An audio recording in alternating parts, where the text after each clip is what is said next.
नमस्कार। आज की बात के एक और अंक में आप सभी का स्वागत है। मैं हूं आपके साथ धर्म प्रकाश।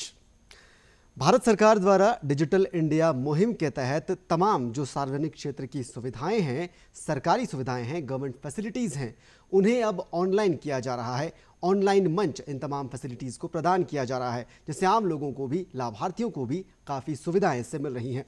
इन्हीं लाभार्थियों में देश भर के पेंशन धारक जो पेंशनर्स हैं वो भी शामिल हैं, क्योंकि पेंशन से जुड़ी तमाम समस्याओं या तमाम शिकायतों या उन्हें मिलने वाली तमाम सुविधाओं के लिए भी अब अलग अलग तरह के ऑनलाइन डिजिटल प्लेटफॉर्म्स तैयार किए गए हैं, जहां पर पेंशनर्स इनका फ़ायदा उठा रहे हैं, इनसे लाभ प्राप्त कर रहे हैं। इन्हीं पोर्टल्स पर, इन्हीं डिजिटल प्लेटफॉर्म्स को लेकर आज हम इस कार्यक्रम के जरिए बात करेंगे। और बात करने के लिए हमारे साथ विशेष मेहमान मौजूद हैं। हमारे साथ वरिष्ठ बैंक अधिकारी आशुतोष शर्मा जी मौजूद हैं। सर, कार्यक्रम में आपका बहुत बहुत स्वागत है। थैंक यू धर्म प्रकाश जी। तो डिजिटल इंडिया मुहिम के तहत पेंशनर्स को क्या क्या सुविधाएं मिल रही हैं, क्या क्या डिजिटल प्लेटफॉर्म्स मिल रहे हैं, इन पर आज इस प्रोग्राम के जरिए हम बात करेंगे। लेकिन चर्चा की शुरुआत करने से पहले एक छोटी सी रिपोर्ट आपको दिखाते हैं, जिसके जरिए आपको बताने की कोशिश करेंगे कि जो डिजिटल प्लेटफॉर्म्स हैं पेंशनर्स के लिए खास तौर से वो कितने ज़्यादा फायदेमंद साबित हो पा रहे हैं। सबसे पहले ये खास रिपोर्ट।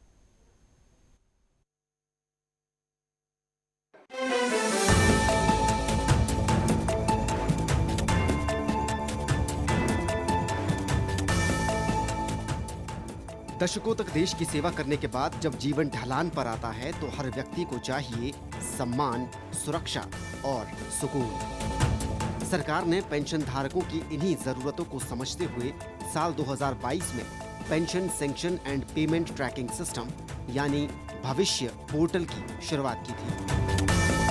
ये पोर्टल बुजुर्ग नागरिकों के लिए एक डिजिटल सुविधा केंद्र की तरह काम करता है। ये पोर्टल केंद्र सरकार की पेंशन योजनाओं के लिए है, जिसमें पेंशन स्वीकृति और भुगतान ट्रैकिंग शामिल है। अब पेंशन धारकों को अपने जीवन प्रमाण पत्र जमा करने के लिए दफ्तरों की लंबी कतारों में खड़ा नहीं होना पड़ता। बस एक क्लिक में सब कुछ ऑनलाइन, यानी प्रमाण पत्र से लेकर पेंशन की स्थिति और शिकायत निवारण तक। अब एप्लीकेशन के थ्रू भी पेंशनर जो है अपना लाइफ सर्टिफिकेट सबमिट कर सकते हैं। इसका प्रोसेस ये है कि पहले तो आप जीवन प्रमाण का जो ये सॉफ्टवेयर है इसको आप डाउनलोड कर दो, ऐप है, इसको डाउनलोड कर लीजिए या अपने डेस्कटॉप पे कर लो या फिर फ़ोन पे कर लो, जिसके साथ बायोमेट्रिक डिवाइस जो है कनेक्ट हो सके। आपको उसमें आधार नंबर एंटर करना है, पीपीओ नंबर एंटर करना है और फ़ोन नंबर एंटर करना है, और उसी के बेसिस पे आपकी आधार की ऑथेंटिकेशन होगी जो ये प्रूव करेगी दैट यू आर अलाइव, और वो एक डिजिटल लाइफ सर्टिफिकेट जो है वो जनरेट होगा। इस पहल ने न केवल पेंशन प्रक्रिया को पारदर्शी बनाया है, बल्कि वरिष्ठ नागरिकों के जीवन में आत्मनिर्भरता का भाव भी जगाया है। सरकार चाहती है कि जिन लोगों ने अपना जीवन देश को समर्पित किया, उन्हें वृद्धावस्था में सम्मान और सुरक्षा दोनों मिले। जो ये भविष्य पोर्टल है, ये आने वाले समय में काफ़ी लाभकारी सिद्ध होगा, क्योंकि जो कर्मचारी हैं वो इसमें घर बैठे, पेंशनर हैं, वो घर बैठे ही इस सुविधा का लाभ उठा सकते हैं। केंद्र सरकार के पेंशनरों की तरह ही प्रदेश सरकार के पेंशनरों की सुविधा को भी डिजिटल माध्यम से आसान बनाने की पहल जारी है। इसके तहत जीवन प्रमाण मोबाइल ऐप और जीवन प्रमाण वेबसाइट के जरिए जीवन प्रमाण पत्र बनाना और अपनी पेंशन की स्थिति जानना आसान हुआ है। करे जीवन प्रमाण की, जिसमें पूरा प्रदेश सरकार का पेंशनर्स यहाँ का कवर होता है, बहुत फायदेमंद है। और केंद्र सरकार का जो है भविष्य पोर्टल है, ये डिजिटल इंडिया को बढ़ावा देने में बहुत काफ़ी हद तक कामयाब है। लेकिन मैं इसमें सुझाव देना चाहता हूँ कि जहाँ तक इन पोर्टल की बात है या भविष्य जीवन प्रमाण की बात है, इसमें जागरूकता लाने की भी आवश्यकता है। ये तो डिजिटल इंडिया में एक बड़ी अच्छी भागीदारी पेंशनर्स की भी रहेगी। इन पोर्टलों पर पेंशन धारक अपनी प्रोफाइल भी अपडेट कर सकते हैं, पेंशन भुगतान आदेश देख सकते हैं और जरूरत पड़ने पर ऑनलाइन शिकायत भी दर्ज करा सकते हैं। साथ ही यात्रा, स्वास्थ्य और आर्थिक सहायता जैसी योजनाओं से जुड़ने का विकल्प भी ये पोर्टल उपलब्ध कराता है।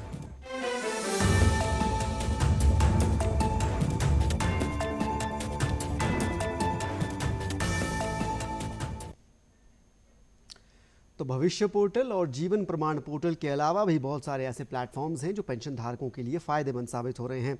आशुतोष शर्मा जी, प्रोग्राम की शुरुआत इसी बात से करेंगे, क्या क्या और प्लेटफॉर्म्स हैं जो ऑनलाइन अवेलेबल हैं, डिजिटली अवेलेबल हैं पेंशनर्स के लिए, जो पेंशनर्स की समस्याओं या शिकायतों के लिए काम कर रहे हैं, या फिर जो सुविधाएँ पेंशनर्स को मिल रही हैं उनके लिए, पेंशनर्स के लिए फ़ायदेमंद साबित हो रहे हैं? सब पहले तो मैं बहुत बहुत धन्यवाद देना चाहूँगा दूरदर्शन का कि मुझे यहाँ बुलाया गया इस कार्यक्रम में। और ये एक सौभाग्य है मेरे लिए कि मैं पेंशन रिलेटेड चीज़ें जो है यहाँ पे डिस्कस कर रहा हूँ, क्योंकि पेंशनर्स एक बहुत इम्पॉर्टेंट हिस्सा हमारी कम्युनिटी का है। उन्होंने इतने समय बीइंग एन एम्प्लॉय काम किया है, स्टेट गवर्नमेंट्स है, सेंट्रल गवर्नमेंट्स हैं, कहीं भी काम किया हो, तो ये एक नैतिक जिम्मेदारी गवर्नमेंट की भी है और हम लोगों की भी है कि हम लोग किस तरह से उनकी मदद कर सकते हैं।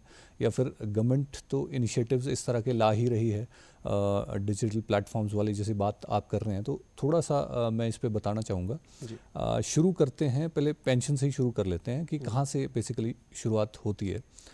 जिस दिन एक एम्प्लॉय किसी भी संस्था में या किसी गवर्नमेंट ऑर्गेनाइजेशन में एंटर होता है, उसी दिन उसकी पेंशन की डेट, रिटायरमेंट की डेट जो है वो निश्चित हो चुकी होती है।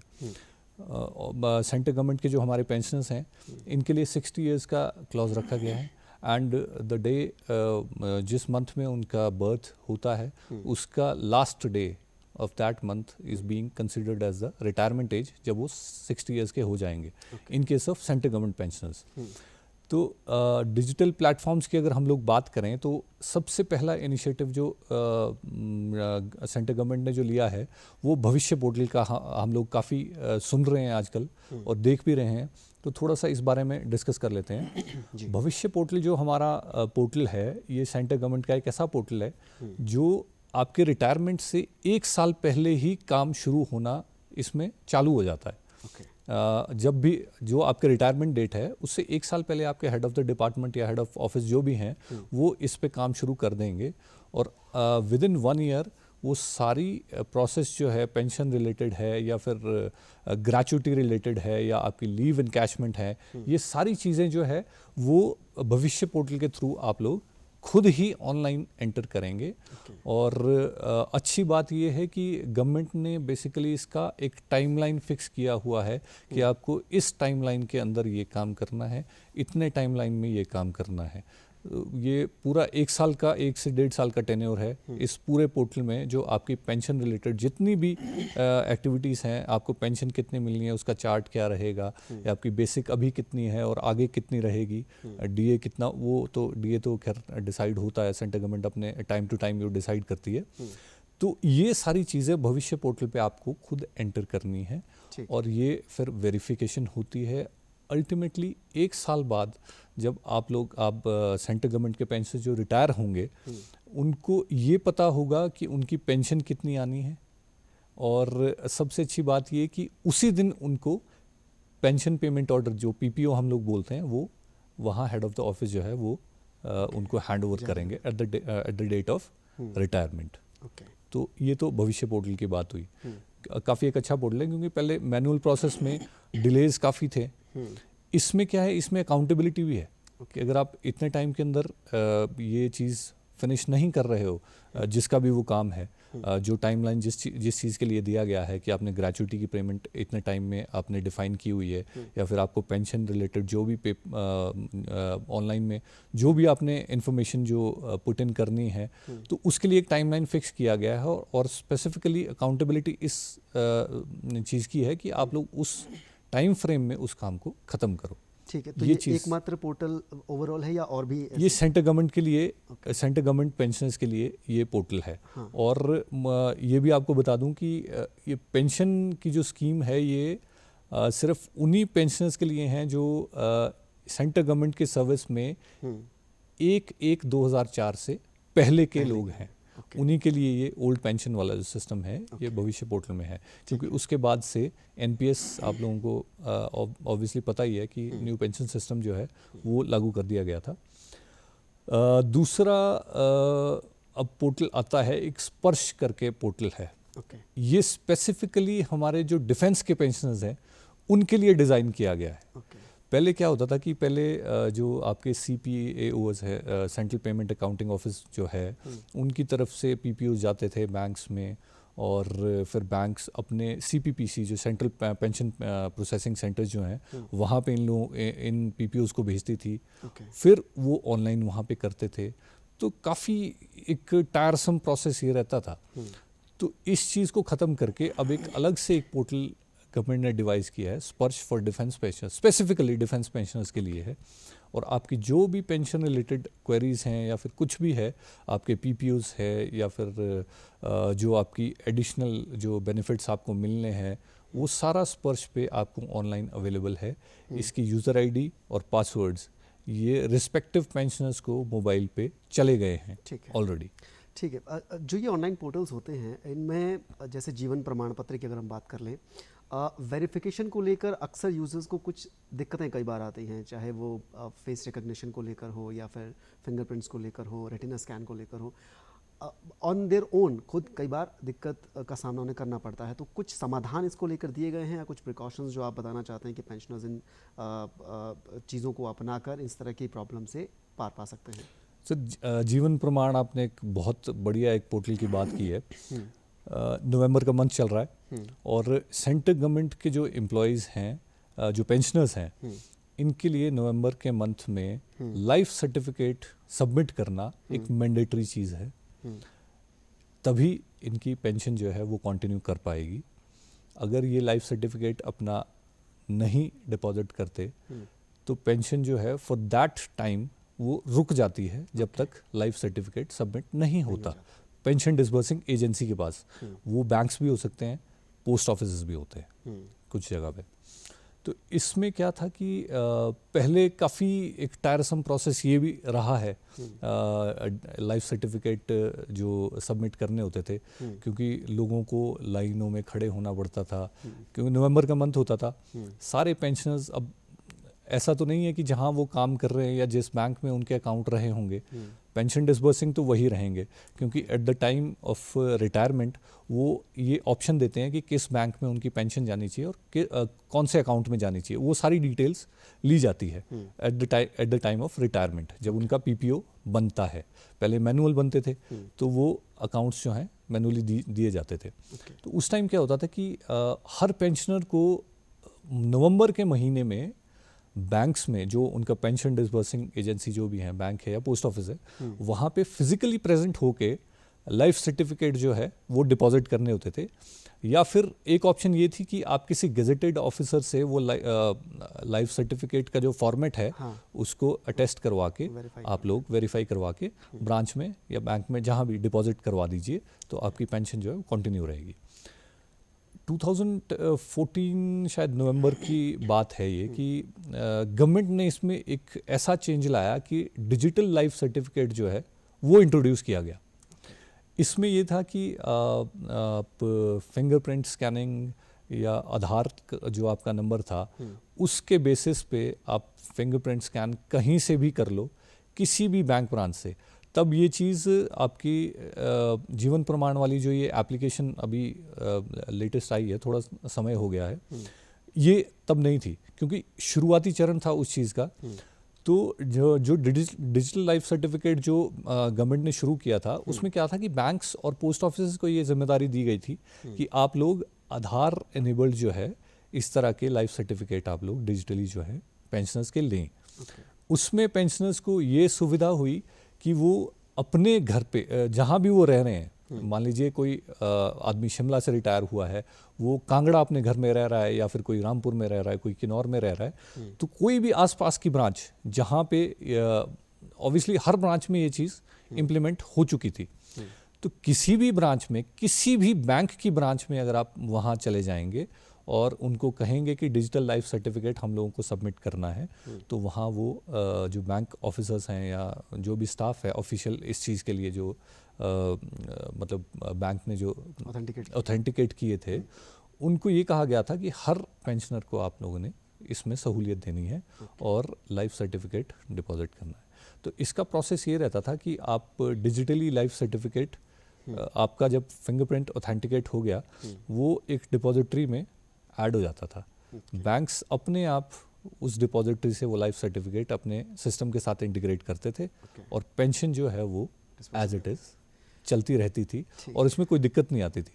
फिर क्या हुआ कि धीरे धीरे टेक्नोलॉजी एडवांसमेंट है, ऐप तैयार की गई डिजिटल लाइफ सर्टिफिकेट की, जीवन प्रमाण जो हम लोग अभी बात कर ही रहे हैं। ये ऐप जब डेवलप हुई, इसमें क्या था कि आप कहीं भी एनीवेयर आप कहीं भी बैठे हैं, अगर आपके पास आधार इनेबल्ड कोई भी डिवाइस है जिसमें आधार ऑथेंटिकेशन आप कर सकते हैं, फिंगरप्रिंट स्कैन कर सकते हैं, तो आप घर बैठे भी ये काम कर सकते हैं। उसके बाद चलिए एप्लीकेशन वाली बात हुई। कई बार पेंशनर्स को ये दिक्कत भी आई कि एप्लीकेशंस नहीं चली या कुछ उस तरह की चीज़ें, मतलब दिक्कतों का सामना करना पड़ा, या फिर कोई इतने टैक्स सेवी नहीं थे जो काफ़ी एज्ड पेंशनर्स थे। तो उनकी सुविधा के लिए गवर्नमेंट ने क्या किया कि सबसे पहले डिपार्टमेंट ऑफ पोस्ट को ये जिम्मेदारी सौंपी गई कि आप डोर स्टेप बैंकिंग, आप लोगों ने सुना ही होगा, तो डोर स्टेप बैंकिंग के लिए एक कॉल या फिर एक मैसेज या किसी के थ्रू भी आप पोस्ट ऑफिस में अगर बोल दोगे तो पोस्टमैन या फिर जो डाक सेवक जो बोलते हैं, ये आपके घर जाके, पेंशनर के घर जाके वो इनके पास वो डिवाइस रहती थी बायोमेट्रिक ऑथेंटिकेशन के लिए, तो वो उससे डिजिटल लाइफ सर्टिफिकेट जो है वहाँ से कलेक्ट करते थे। धीरे धीरे ये चीज़ फिर बैंक्स में भी शुरू हुई कि आपको जो ये डोर स्टेप बैंकिंग वाली मैं बात कर रहा हूँ, सारे पब्लिक सेक्टर बैंक्स ने ऑलमोस्ट ये शुरू की है। और अच्छी बात ये है कि आज की डेट में मैं कुछ आंकड़े देख रहा था, इस समय पे ऑलमोस्ट 3 लाख के करीब पोस्टमैन, डाक सेवक जो हैं इस काम में लगे हुए हैं। क्योंकि ये जो महीना है, ये जो नवंबर मंथ है बेसिकली, ये जीवन प्रमाण का रहता है और इस महीने आपको लाइफ सर्टिफिकेट्स सबमिट करने होते हैं। एक चीज़ और ऐड करूँगा इसमें, गवर्नमेंट ने जो एक अच्छी चीज़ इसमें की है कि जो 80 ईयर्स एंड अबव हमारे पेंशनर्स हैं उनको ज़्यादा असुविधा ना हो, क्योंकि नवंबर के समय में ऐसा होता है कि बैंक्स में लाइंस भी काफ़ी होती हैं, तो इनको एक स्पेसिफिक विंडो दी गई है कि आप अक्टूबर, फ्रॉम 1 अक्टूबर आप लोग अगर बैंक जा सकते हैं तो बैंक जाइए, डिजिटली अगर आपने लाइफ सर्टिफिकेट सबमिट करना है तो आप डिजिटली लाइफ सर्टिफिकेट सबमिट कर सकते हैं। तो ऐसी कोई दिक्कत नहीं है। आपने बात की थी कि फेस ऑथेंटिकेशन में अगर कोई दिक्कत आती है, ये एक कॉमन प्रॉब्लम, क्योंकि एक्सटर्नल ऐप्स भी उसके लिए डाउनलोड करनी पड़ती हैं, Exactly. आधार, फेस आईडी एक्सेट्रा। एग्जैक्टली। इसमें 2 चीज़ें हैं। एक, आपको आधार फेस आईडी करके एक एप्लीकेशन है, पहले उसको आपको डाउनलोड करना पड़ेगा, इंस्टॉल करना पड़ेगा फ़ोन पे। उसके बाद आप जीवन प्रमाण वाला जो ऐप है उसको डाउनलोड करेंगे। स्पेसिफिकली जो फेस रिकग्निशन वाला जो कॉन्सेप्ट है, इसमें आपको जो एप्लीकेशन के अंदर ही ना आपको डायरेक्शंस दी जाएंगी कि आप इस तरह से अपना ये फेस घुमाइए, रोटेट कीजिए ताकि आपका फेस क्लियरली विजिबल हो, आप आइज ब्लिंक कीजिए, या उस तरह के एंगल्स वो आपको ऐप में ही डायरेक्शंस मिलती रहेंगी उस बारे में। तो कभी अगर ये चीज़ नहीं होती है तो डोर स्टेप बैंकिंग का एक काफ़ी अच्छा विकल्प है। या फिर अगर कोई कॉमन सर्विस सेंटर, जैसे जो लोक मित्र केंद्र आप बोलते हैं, CSC सेंटर्स जो हैं, इनके पास आइरिस स्कैनिंग वाली भी ऑप्शन दी गई। ठीक है, ये तो पेंशनर्स की बात हो गई। अब और भी बहुत सारी सेवाएं हैं जो अब डिजिटल इंडिया मुहिम के तहत ऑनलाइन प्लेटफॉर्म पर अवेलेबल हो गई हैं सरकार की तरफ से। अब डिजिटल इंडिया का जो एक कॉन्सेप्ट केंद्र सरकार की तरफ से शुरू किया गया है, कितना इंपॉर्टेंट आप इसे मानते हैं आज के वक्त में आम लोगों के लिए, खासकर तब जब लोगों ने ऐसा दौर देखा है जब सरकारी सुविधाओं के लिए सरकारी दफ्तरों के चक्कर काटने पड़ते थे, दुनिया भर के फॉर्म्स भरने पड़ते थे, लाइनों में लगना पड़ता था, लेकिन अब डिजिटल इंडिया के तहत बहुत सारी चीज़ें अब ऑनलाइन घर बैठे आप कर सकते हैं। कितना इंपॉर्टेंट, कितना कारगर इसे मानते हैं? सर, ये तो बहुत ही इम्पोर्टेंट एक मैं तो ये बोलूँगा कि माइलस्टोन भी गवर्नमेंट अचीव कर रही है, क्योंकि जब से ये डिजिटल इंडिया की मुहिम जो गवर्नमेंट ने छेड़ी है, काफ़ी नई एडवांसमेंट्स इन चीज़ों में हुई है। मैं तो अगर बैंकिंग सेक्टर की बात करूं कि बैंकिंग सेक्टर ने भी का बहुत बड़ा योगदान इस चीज़ में है। आप जब ये 2014 में ही आई गेस ये UPI शुरू हुआ था, भीम जो एप्लीकेशन गवर्नमेंट ने शुरू की थी फॉर डिजिटल ट्रांजैक्शंस, तो उस टाइम पे काफ़ी चीज़ें इतनी सरल हो गई थी कि आप लोग अंदाज़ा नहीं लगा सकते। क्रांति का दौर एक तरह से। बिल्कुल क्रांति का दौर कहा जा सकता है। और आज की डेट में आप लोग देखेंगे ना कि मेरे हिसाब से मैक्सिमम पेमेंट्स आज की डेट में डिजिटली ही हो रही हैं यूपीआई के थ्रू। वो आप चाहे कोई भी प्लेटफॉर्म ले लो, आप गूगल पे ले लो, आपका ये फ़ोन पे है, या बैंक की अपनी एप्लीकेशंस हैं। सारे बैंक्स ने ऑलमोस्ट एप्लीकेशंस अपनी डेवलप की हुई है इस चीज़ के लिए। आप क्यूआर कोड बेस्ड आप लोग चीज़ें देखते हैं, या फिर आपको किसी को पैसा भेजना है, किसी अपने दूर दराज किसी मित्र को या अपने रिलेटिव को, आप फ़ोन में आप फ़ोन की एप्लीकेशन डाउनलोड कीजिए, बैंक की एप्लीकेशन डाउनलोड कीजिए, विद इन मिनट्स, मतलब 1 मिनट का समय भी नहीं लगेगा कि आपका पैसा जो है दूसरी तरफ ट्रांसफ़र हो जाएगा। जो एक समय पे ऐसा था कि काफ़ी समय लगता था, आप बैंक ब्रांच जाएंगे, वहाँ लंबी लाइनों में खड़े रहेंगे, कैश अगर आपके पास होगा तो कैश की ट्रांजैक्शन आप करेंगे, या फिर आपके अकाउंट में अगर पैसा है तो उसके लिए भी आपको चेक के थ्रू ट्रांसफ़र करना है।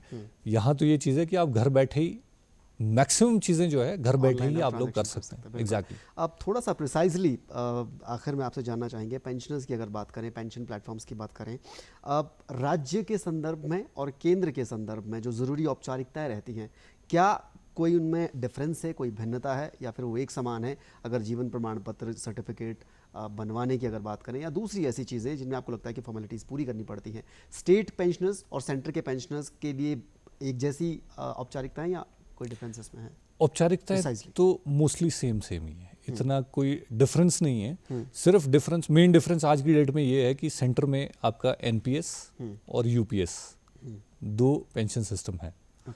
ओल्ड पेंशन आपका 2004 से पहले वाले जो एम्प्लॉयज़ हैं उनके लिए है। स्टेट गवर्नमेंट में ओल्ड पेंशन जो है दोबारा से शुरू कर दी गई है। ये एक डिफरेंस है। लाइफ सर्टिफिकेट्स की अगर बात करेंगे, प्रोसेस वही है, आप डिजिटली सबमिट करो या मैनुअली सबमिट करो, वो एप्लीकेबल है दोनों जगह। ठीक है। गवर्निंग की अगर बात करेंगे तो सेंटर गवर्नमेंट के पेंशनर्स जो है they are governed by centre government rules, और स्टेट गवर्नमेंट के अपने रूल्स रहते हैं। ठीक है। निजी क्षेत्र के जो लोग होते हैं, पेंशन धारक ही उन्हें अगर एक तरह से हम कहें, उनके लिए कोई मानक बनाए गए हैं इस अधिनियम के तहत, इस कानून के तहत, या पेंशन को लेकर जो नियम कायदे कानून है उसमें? देखिए, प्राइवेट सेक्टर निजी क्षेत्र भी एक बहुत बड़ा सेक्टर है। प्राइवेट सेक्टर में भी 2 चीज़ें हैं, हाँ, ऑर्गेनाइज सेक्टर, अनऑर्गेनाइज सेक्टर। ठीक है। ऑर्गेनाइज सेक्टर में क्या होता है कि आपके जो प्राइवेट कंपनीज हैं या प्राइवेट फर्म्स हैं, इन लोगों का टाई अप रहता है ईपीएफओ के साथ। तो इनके लिए एक अलग से पोर्टल है, और वो ईपीएफ की पेंशन अलग एक सिनेरियो। सेकंड थिंग, जो प्राइवेट सेक्टर एम्प्लॉयज़ हैं, जो प्राइवेट फर्म्स में काम कर रहे हैं, इनके लिए एनपीएस भी एक अच्छा ऑप्शन है। ये उसमें इन्वेस्ट कर सकते हैं, और बाद में टिल एज ऑफ 60 ये एनपीएस में इन्वेस्ट कर सकते हैं, और जो इनका कॉर्पस वहाँ पे रहता है जब ये 60 साल के होंगे, उसकी ये एन्युटी ली जा सकती है। लोगों को मोस्टली पता ही है एन्युटी किस तरह से काम करती है। तीसरा, जो अनऑर्गेनाइज सेक्टर की मैं बात कर रहा हूँ, इसके लिए गवर्नमेंट ने अटल पेंशन योजना जो है वो शुरू की थी 2014 में। उसमें आप कंट्रीब्यूट कर सकते हैं अपने पूरे एग्जैक्टली उसमें करियर के दौरान, और लास्ट में आप उससे बिल्कुल उसमें एज का क्राइटेरिया है, मिनिमम एज 18 है और मैक्सिमम एज 40 है। 40 साल के बाद आप उसमें कंट्रीब्यूट नहीं कर पाएंगे। मिनिमम पेंशन 1000 रुपए पर मंथ, ठीक है। Maximum pension 5000। मतलब निजी क्षेत्र हो चाहे सरकारी क्षेत्र हो, हर तरह के जो सेवानिवृत्त कर्मचारी हैं उनके लिए सुविधाएं मुहैया करवाई गई हैं, और ऑनलाइन जो प्लेटफॉर्म्स हैं वो हर तरह के तबके के लिए, जो सेवानिवृत्त तबका है उनके लिए फ़ायदेमंद साबित हो रही हैं। बहुत बहुत शुक्रिया आशुतोष शर्मा जी, आप हमारे इस खास कार्यक्रम में आए। पेंशन भोगियों से संबंधित तमाम आपने ऑनलाइन जो जानकारी है वो दर्शकों के साथ साझा की, इसके लिए आपका बहुत बहुत शुक्रिया। और उम्मीद है कि इस कार्यक्रम के जरिए बहुत सारे हमारे पेंशन धारक दर्शक जो हैं उन्हें भी तमाम महत्वपूर्ण जानकारियाँ समझने में आसानी हुई होगी, महत्वपूर्ण जानकारियाँ मिली होंगी। आज के इस कार्यक्रम में अभी के लिए फिलहाल इतना ही। दीजिए इजाज़त। नमस्कार। Thank you.